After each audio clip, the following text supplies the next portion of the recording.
Hi Virgo, this is Teresa from Tarot by T. Welcome to December, and I'm getting ready to do your reading. First I want to call in some good energy for this reading. And I want to say thank you for liking and subscribing to my channel. Thank you for commenting, taking time out to comment on the videos. I love to read all the feedback. And also thank you for those who have purchased readings. And if you want a reading, you can just go to my website at tarotbyt.com. and we can get you on the schedule. So what's happening for Virgo the month of December? You've got a full moon in your 10th house. The full moon on December 3rd is in Gemini, and it's aspecting your 10th and 4th house. And then we have a new moon on December 18th in Sagittarius, and that's going to be affecting your home life, your 4th house. So new beginnings are coming, and we will get into that later in the reading. Let's see what the cards say. What does Virgo need to know about love and relationships for the month of December? What does Virgo need to know about love and relationships for the month of December?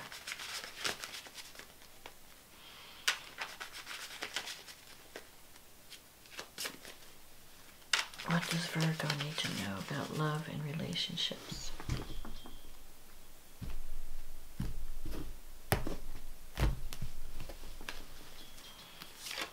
The Eight of Swords, the Chariot, the Five of Swords, the Three of Pentacles, the Nine of Cups,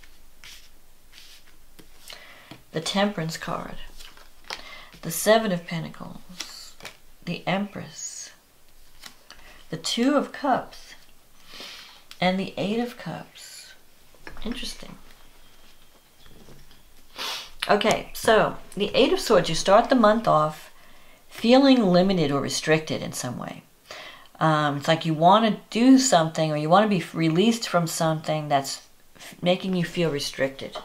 The Eight of Swords is someone who feels like they're imprisoned or they're trapped in some way and they want to be released, but they're afraid to move out of the situation they're in. Sometimes fear can hold you back. Sometimes it could be financial, limitations. I mean, there could be a lot of reasons why you feel you can't move. Your options are limited. But you can break free with the Eight of Swords. It's not a done deal that you're trapped. You're just feeling trapped. With the Chariot crossing, it could be that you've tied yourself down with a lot of obligations, with a lot of different projects, and you're trying to find the energy to do them all. And because you're constantly working, you feel that you're just doing too much. You're too scattered. And so you're not really moving forward. You're just kind of getting everything done. Crossing every T, dotting every I. The Chariot is about victory through focus and discipline and letting go of whatever is no longer working. Like with the Chariot, you have to know, you have to kind of like put your eggs in one basket with the Chariot. You have to say, okay, what's most important to me? Where should I put my energy? And that I need to focus on that one or two things, those one or two things that really matter. So whether it's a relationship, and it could be that you're having, like with this full moon running across the 10th and the 4th house, it could be that you're trying to balance career and home. Maybe there are demands being made at you at home, and you also have demands being made at you in career. And you're like, I don't know, I can't move. I don't know what to do. If I satisfy the home people, my career suffers. If I work on my career, my home life suffers. So you're trying to find that. You're juggling all of that. In the past, you have this Five of Swords. So you may feel that you're dealing with a situation that's difficult to, you might have been experiencing some hostility. Maybe there's someone at work or some relationship where the person's not being nice to you. And you're feeling like, I'm tired of being the victim. I feel like I'm being victimized. And I don't know if I can fix it. The Five of Swords maybe you have to come to some type of realization, like I can't fix this. So I either have to accept the person for who they are, or I have to cut my losses and move on. This is a card of, you know, being realistic about a relationship or being realistic about a career situation, because you're up against people that if you try to fight them, everyone gets hurt. You know, they don't operate in a fair, it's not a fair playing field. So if you're trying to fight corruption, let's say, at work, or you're trying to fight something that you see as unfair, you're dealing with people who are very powerful and will use subversive tactics to get their way. So you can't fight fair with these people. You know, you can't win. You're going to get hurt one way or another. It could be that people are trying to draw you into a drama at home, maybe in a relationship. You're dealing with people who are manipulative or trying to push your buttons and get you to react. This is a card of, like, don't get drawn into the drama. Don't react. Don't get drawn into the drama. Realize what you're dealing with. Realize that you can't fight or change the situation.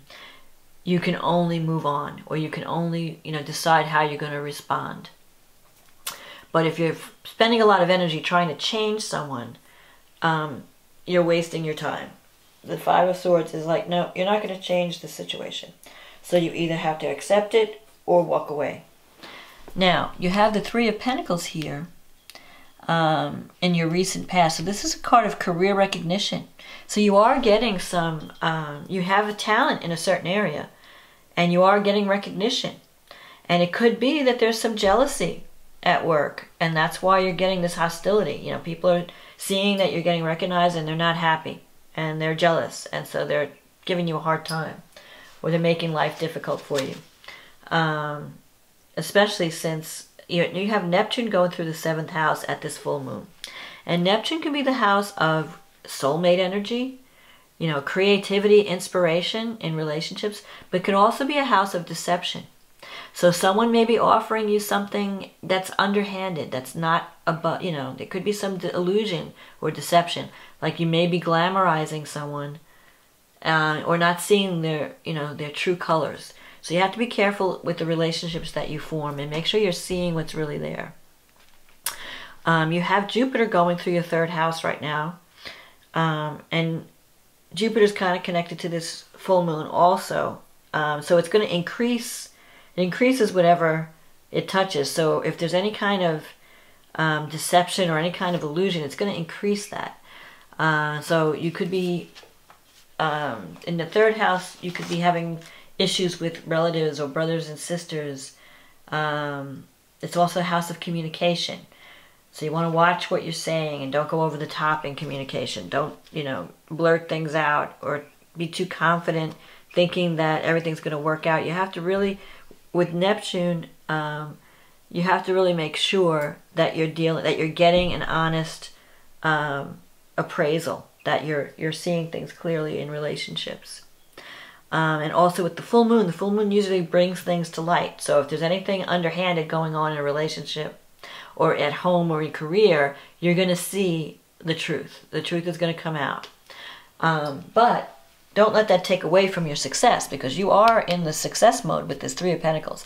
And the 9 of Cups coming up in the future and the Temperance, you can create a harmonious balance.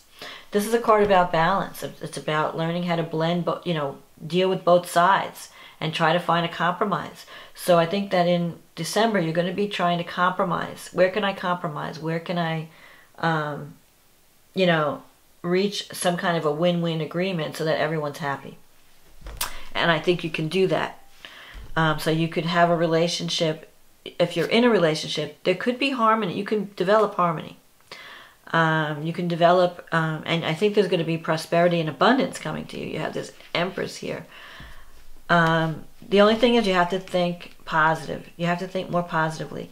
This is a card, the 7 of Pentacles, of someone who's planting seeds and wondering, you know, what the results are going to be. So if you've recently started a relationship, or if you've recently started some kind of initiative, you're wondering, is it going to develop? Is it, you know, what's going to come out of it? But it's in your negative thinking. So you might be thinking, oh, nothing's going to come out of it, and you're creating that reality. So you have to start thinking more positive.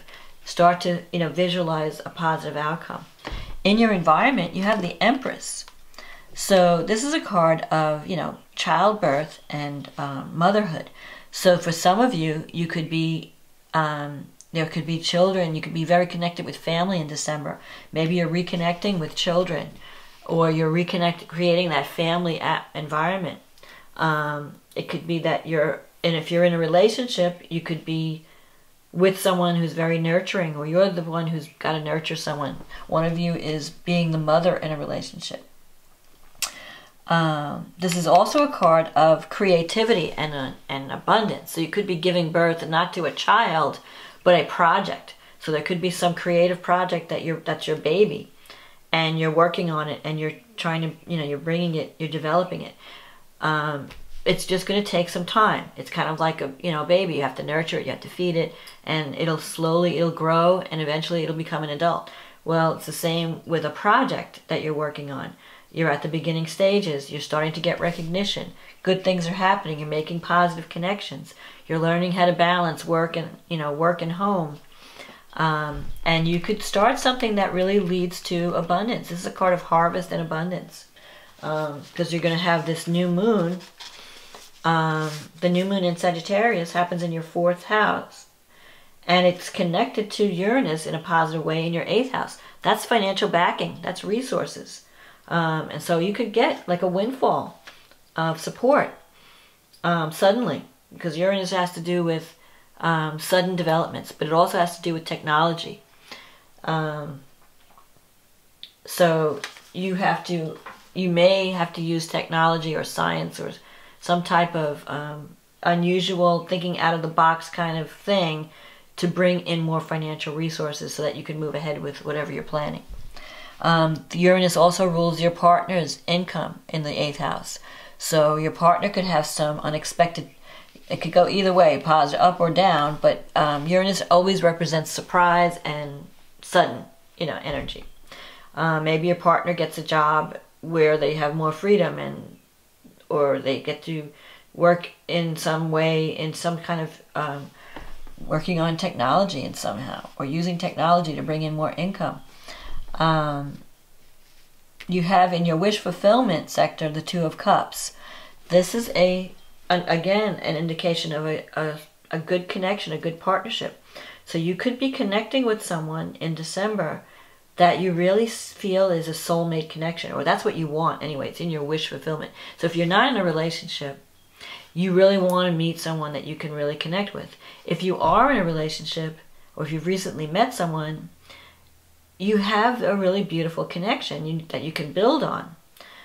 Maybe you've gone through a difficult period, but you can come out of that, and but you're going to have to compromise. Because here you have this wish fulfillment, but it gets fulfilled through the Temperance card and the Chariot and the Empress. So you have to be more nurturing. You have to nurture your relationships. You have to devote time to it. You have to, feed it and develop it, and, be there for your partner. So if you've been working too hard and neglecting your partner, now in December is the time to show your love and show your devotion and compromise. And, let go of some of these projects that are taking you away, that are making you feel trapped, that are making you stifled. Focus on the ones that are really important. You have the 8 of Cups here as an outcome. So for some of you, you might be giving up something that was once very meaningful and moving on to something that has more meaning to you. You might be ending one relationship and connecting with someone new. That's making a better connection. Or you might be thinking, like, what do I need to leave behind? What is it that's no longer working? What do I need to leave behind, and where do I need to go to find fulfillment? You're searching for fulfillment. You want that soulmate connection. You want that strong bond. And if you don't have it in a current relationship, you might be thinking about moving on to find it. But I also feel that if you do the work and you compromise, you can save a current relationship. You just have to kind of meet each other halfway. You can't always have it all your way. So there is going to be some career success, because you definitely have your 10th house activated with the new moon. But you also have new beginnings that can happen with home too. Maybe something comes to a culmination with your home and your career. You might be finishing up some project And now you're ready to move on to something else that's also fulfilling. But you definitely can have this new beginning. Maybe you're moving to a new location with the Eight of Cups. For some of you, you might be connecting with a soulmate, you know, ironing out problems in a relationship, and then you decide to move to a new area and have like a new beginning, set up home in a new place. Because family is very important to you. You're going to have family, you have a lot of blessings in terms of family, and there's a lot of love around you, and abundance is, there's potential for abundance, there's potential for career success, there's potential for connecting in a really good way with someone in a partnership, and letting go of, you know, that feeling of being victimized, that feeling of that things are just not, feeling trapped. You're going to be freed. I think you're going to find freedom in December, at the end, more at the end of the month, with the new moon. So the full moon is going to bring things to the surface, and it's going to make you more aware of the pattern between work and home. And then the new moon gives you a chance to create a new beginning with home. And with Mercury retrograde in December, you could be connecting with people from the past. You could be trying to redo. So if there's a relationship where you have some issues, maybe it's the time to work on that relationship so that you can make it better. Work on the problems in either career or relationship, in partnerships. Work on your home. Work on how you're approaching your career, your life path, and make it better. It's not the time to start something brand new. It's more of a time to fix the problem, fix what's wrong. You know, come out, compromise. Definitely with the Temperance card, you want to compromise, so that when you do move on, you're moving on the right path, and you're letting go of like bad habits or old ways of thinking that are no longer serving you. So that's my forecast for Virgo for December. I think it looks good. You've got the wish fulfillment card. You've got the Nine of Cups in your reading. So you can make you can get what you want in December, but it is going to involve compromise. It's going to involve creating a win-win. It can't all go your way. You're going to have to, you know, contribute some energy. But you have strong relationship cards here, strong family connections, strong soulmate connections. You can get that relationship, that love connection that you're looking for, but you have to work for it, and you have to put energy toward it. It can't just happen by itself. It has to be something that you work on. And you are going to be moving away from whatever was causing you to feel victimized and trapped, and you are going to be moving towards something that's great, more fulfilling, possibly in a career situation. So that's my forecast for you December for Virgo. Good luck and much love and success to you, and happy holidays, and I'll talk to you again next month. Okay, bye now.